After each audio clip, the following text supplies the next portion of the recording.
This 18-year-old girl is about to get married on her wedding day. Today I betroth my daughter, Miroslava. A lot of people arrive at her home, singing joyfully at her doorstep. She puts on her beautiful white wedding dress, looking radiant, and is ready to step outside to attend her wedding. But then something completely unexpected happens. Out of nowhere, a huge dragon suddenly appears. In the blink of an eye, this mighty creature swoops down and grabs her, carrying her away. The people scream in shock, unable to believe what they are seeing. Her soon-to-be husband, stunned and devastated, makes a big decision. He swears to go after the dragon, bring back his bride, and to take revenge. Welcome back to Movie Now. I don't have many subscribers, but your single comment is a ray of hope to motivate me. The story begins by introducing us to Mira, a beautiful 18-year-old girl. On this special day, she is busy with her wedding preparations. Her mother, father, and entire family are filled with joy, celebrating because Mira is about to marry a wealthy and well-respected man named Igor. Everyone in the village is thrilled, and the wedding is a grand event with many guests attending. Mira, glowing in her wedding dress, steps outside, where everyone is waiting for her.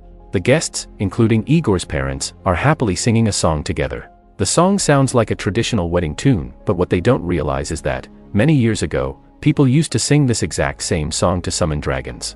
History had taught them that dragons once lived long ago, but people believed those terrifying creatures were gone forever. Thinking the song is harmless and simply part of the ceremony, they continue to sing it, completely unaware of the danger. Then, the unbelievable happens. The singing awakens a dragon that still exists. Without warning, the massive dragon appears before everyone's eyes, swooping down and snatching Mira right from her wedding ceremony. Her new husband Igor and the wedding guests are frozen in fear, staring as the dragon flies away with the bride. Everyone is terrified and confused, wondering how a dragon could still be alive when they thought the creatures had been wiped out long ago. The dragon doesn't harm anyone else, it only takes Mira. Igor, furious and heartbroken, vows to rescue Mira and bring her back, no matter the cost. Meanwhile, the dragon carries Mira far away to a remote and dark place. When she wakes up from unconsciousness, she realizes she is in a rocky cave, trapped in a dark chamber surrounded by stone walls. At first, she is terrified, confused why the dragon chose her instead of anyone else at the wedding. Trying to calm herself, Mira begins thinking of ways to escape. Then suddenly, she hears a man's voice echoing through the cave. The voice tells her she is injured and should rest. Startled, Mira asks who he is, but he doesn't answer. She assumes he must be another prisoner captured by the dragon. Believing they are both in danger, she begs him to help her escape, telling him that if they don't get out soon, the dragon will eat them. But the mysterious man remains silent, giving her no clear answers. Not giving up, Mira quickly comes up with her own plan. She tears pieces of fabric from her clothing and ties them together to make a rope. She believes this rope will help her climb down and escape from the cave. Furious at being trapped, she also digs at the walls and ground, trying anything to create a way out. By sheer luck, she discovers a small opening. Without wasting a second, she crawls through and escapes the chamber.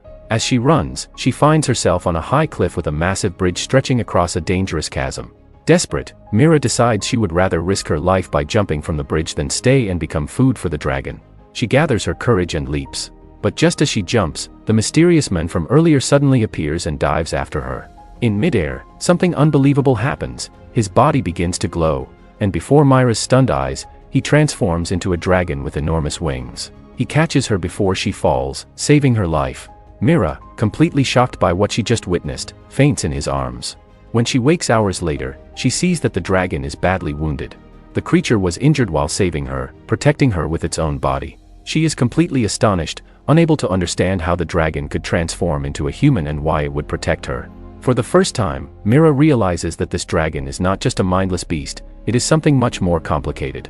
But even so, she does not fully trust it. After seeing him back in his human form again, she quietly slips away, still determined to escape and return to her family. However, no matter how many times she tries, Mira cannot find her way out of the dragon's territory. The caves, cliffs, and endless forests surrounding the place trap her in a labyrinth with no escape.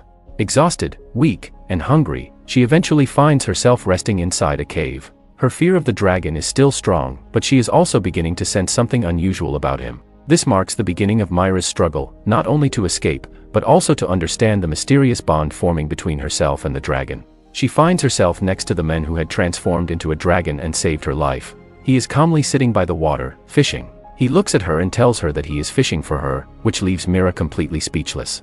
She is lost for words and doesn't know how to respond. Slowly, she gathers her courage, steps closer, and asks him the questions that have been burning inside her. Why did he kidnap her? And why hasn't he killed her until now? The dragon, now in his human form, shockingly explains that he has lived alone in this place for a long time. He tells Mira that he kidnapped her not to harm her, but because the wedding song she and her people sang had called him. That song, once used long ago to summon dragons, had reached his ears and awakened something inside him. He admits that he carried her here because of it.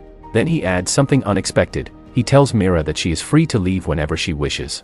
But with gentle honesty, he confesses that he would be happy if she chose to stay with him. At first, Mira only thinks about how she can escape this place. But as time passes and she spends more and more days with him, her feelings begin to change. Slowly, she starts to understand him, and against her will, she begins to like him. She gives him a name, Armin. Night after night, they spend time together, and their bond grows closer. Mira one day asks Armin about his parents. He explains with deep sadness that his parents and everyone he once knew lived here long ago, but humans killed them. Because of that, he has chosen to live alone, hiding away from people. He admits that, even though he is powerful, he never had the heart to kill humans, and so he isolated himself. He then tells Mira that if the man she was supposed to marry, Igor, truly loves her, he will come to this place and fight for her. That thought stays in Mira's mind, and she waits for Igor. But no matter how long she waits, Igor never comes. Day by day, she realizes Igor will not risk his life for her, and this makes her grow even closer to Armin. The next day, Mira tells Armin that she must leave. Even though Armin doesn't want her to go, he doesn't force her to stay. Respecting her wish, he gives her a boat and takes her back to her family's land. After weeks of absence, Mira finally returns home. Her parents are overjoyed to see her alive, and her fiancé Igor is beyond happy. He immediately begins to plan another wedding ceremony, determined to finally marry her properly in a grand celebration. Mira, however, is not the same girl who left. Her father and sister try to convince her to marry Igor, but she feels conflicted. When they ask why she cut her long hair short, she explains that she did it to save her life while with the dragon. She shares every detail of what happened, shocking her family with the truth. They are astonished, as they never believed dragons could still exist, let alone live alongside humans.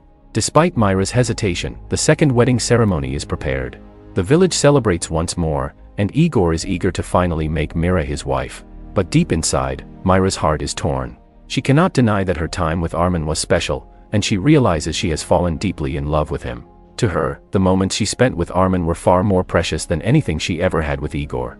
When the time comes for her to stand beside Igor again, Mira finds the courage to speak her truth. In front of everyone, she boldly declares that she does not want to marry Igor anymore because she does not love him. Her words shock the entire crowd. Igor, humiliated and furious, cannot believe she would embarrass him so publicly. In a rage, he tries to drag her away, threatening to hurt her. But before he can, Mira makes her choice clear.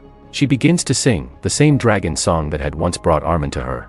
At that very moment, the dragon appears out of the sky. Armin swoops down without harming anyone and gently carries Mira away. Igor and his men chase after them, but none of them can stop the powerful dragon. Mira and Armin escape together, free at last. Back on the island, Armin shows his true heart. Though he is a dragon, he has never once hurt her, not even with a single touch. Instead, he lays his head gently on her chest, showing how much he loves and trusts her. The story then takes us 3 years into the future. Mira and Armin now live happily together on the island, raising a small child. They have built a peaceful life, far away from the world that once tried to separate them. No one knows about the island, and no one comes to disturb their happiness. In the final moments of the movie, Mira tenderly puts their child to sleep. Then she calls to her husband, Armin. Without hesitation, he transforms once more into a mighty dragon. Mira climbs onto his back, and together they rise into the skies. They soar over the seas, disappearing into the clouds as the sun glows above them. The movie ends with this breathtaking image of true love, a girl who once feared dragons now flying into the heavens with the one she loves most. Dear viewers, this was the story of I Am Dragon, a tale of love, courage, and destiny. Let us know your thoughts about this movie down in the comment section. Until next time, when we bring you another incredible story, stay safe, stay tuned, and keep believing in the magic of movies.